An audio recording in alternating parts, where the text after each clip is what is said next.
na này mà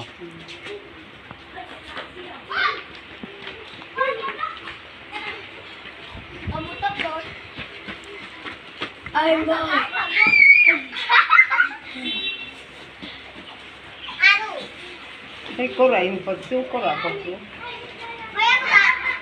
không tin một con ini yang cuol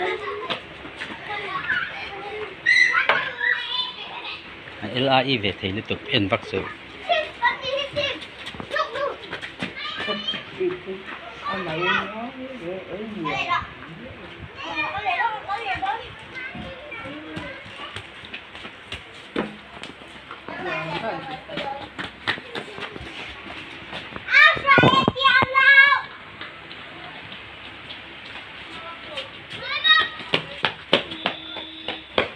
thì